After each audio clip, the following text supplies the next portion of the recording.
英語聞き流しリスニング、英語テキストと MP3 音声ダウンロードはホームページからご利用いただけます。88thpp.com 88thpp.com Little Red Riding Hood. Once upon a time there was a dear little girl who was loved by everyone who looked at her, but most of all by her grandmother, and there was nothing that she would not have given to the child. Once she gave her a little cap of red velvet, which suited her so well that she would never wear anything else, so she was always called Little Redcap. One day her mother said to her, "Come, Little Redcap, here is a piece of cake and a bottle of wine, take them to your grandmother, she is ill and weak, and they will do her good. Set out before it gets hot, and when you are going, walk nicely and quietly and do not run off the path, or you may fall and break the bottle, and then your grandmother will get nothing, and when you go into her room, don't forget to say, 'Good morning,' and don't peep into every corner before you do it." "I will take great care," said Little Redcap to her mother, and gave her hand on it. The grandmother lived out in the wood, half a league from the village, and just as Little Redcap entered the wood, a wolf met her. Redcap did not know what a wicked creature he was, and was not at all afraid of him. "Good day, Little Redcap," said he. "Thank you kindly, wolf." "Whither away so early, Little Redcap?" "To my grandmother's." "What have you got in your apron?" "Cake and wine. Yesterday was baking day, so poor sick grandmother is to have something good, to make her stronger." "Where does your grandmother live, Little Redcap?" "A good quarter of a league farther on in the wood. Her house stands under the 3 large oak trees, the nut trees are just below. You surely must know it," replied Little Redcap. The wolf thought to himself, "What a tender young creature. What a nice plump mouthful, she will be better to eat than the old woman. I must act craftily, so as to catch both." So he walked for a short time by the side of Little Redcap, and then he said, "See, Little Redcap, how pretty the flowers are about here, why do you not look round? I believe, too, that you do not hear how sweetly the little birds are singing. You walk gravely along as if you were going to school, while everything else out here in the wood is merry." Little Redcap raised her eyes, and when she saw the sunbeams dancing here and there through the trees, and pretty flowers growing everywhere, she thought, "Suppose I take grandmother a fresh nosegay, that would please her too. It is so early in the day that I shall still get there in good time," and so she ran from the path into the wood to look for flowers. And whenever she had picked one, she fancied that she saw a still prettier one farther on, and ran after it, and so got deeper and deeper into the wood. Meanwhile the wolf ran straight to the grandmother's house and knocked at the door. "Who is there?" "Little Redcap," replied the wolf. "She is bringing cake and wine, open the door." "Lift the latch," called out the grandmother, "I am too weak, and cannot get up."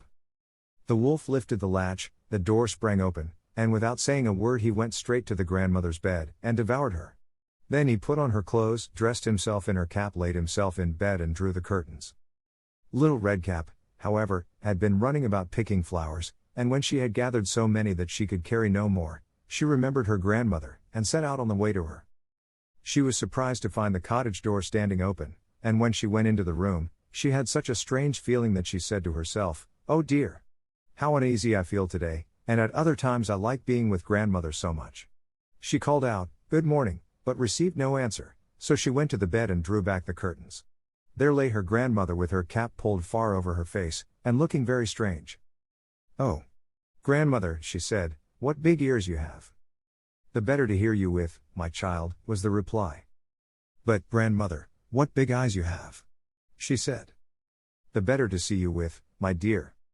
"But, grandmother, what large hands you have." "The better to hug you with." "Oh. But, grandmother, what a terrible big mouth you have." "The better to eat you with." And scarcely had the wolf said this, then with one bound he was out of bed and swallowed up Redcap. When the wolf had appeased his appetite, he lay down again in the bed, fell asleep and began to snore very loud. The huntsman was just passing the house, and thought to himself, "How the old woman is snoring. I must just see if she wants anything." So he went into the room, and when he came to the bed, he saw that the wolf was lying in it. "Do I find you here, you old sinner?" said he. "I have long sought you." Then just as he was going to fire at him, it occurred to him that the wolf might have devoured the grandmother, and that she might still be saved, so he did not fire, but took a pair of scissors, and began to cut open the stomach of the sleeping wolf. When he had made 2 snips, he saw the Little Redcap shining, and then he made 2 snips more, and the little girl sprang out, crying, "Ah, how frightened I have been." How dark it was inside the wolf, And after that the aged grandmother came out alive also, but scarcely able to breathe. Redcap, however, quickly fetched great stones with which they filled the wolf's belly, and when he awoke, he wanted to run away, but the stones were so heavy that he collapsed at once and fell dead. Then all three were delighted. The huntsman drew off the wolf's skin and went home with it. The grandmother ate the cake and drank the wine which Redcap had brought, and revived, but Redcap thought to herself, "As long as I live, I will never by myself leave the path, to run into the wood, when my mother has forbidden me to do so." It also related that once when Redcap was again taking cakes to the old grandmother, another wolf spoke to her, and tried to entice her from the path. Redcap, however, was on her guard, and went straight forward on her way, and told her grandmother that she had met the wolf, and that he had said good morning to her, but with such a wicked look in his eyes, that if they had not been on the public road she was certain he would have eaten her up. "Well," said the grandmother, "we will shut the door, that he may not come in." Soon afterwards the wolf knocked, and cried, "Open the door, grandmother, I am little Redcap, and am bringing you some cakes."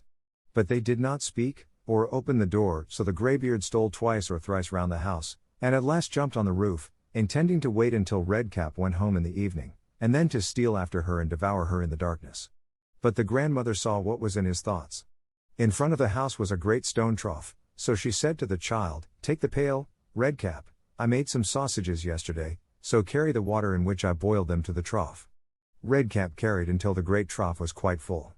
Then the smell of the sausages reached the wolf, and he sniffed and peeped down, and at last stretched out his neck so far that he could no longer keep his footing and began to slip, and slipped down from the roof straight into the great trough, and was drowned. But Redcap went joyously home, and no one ever did anything to harm her again. 英語聞き流しリスニング、英語テキストと MP3 音声ダウンロードはホームページからご利用いただけます。88thpp.com、88thpp.com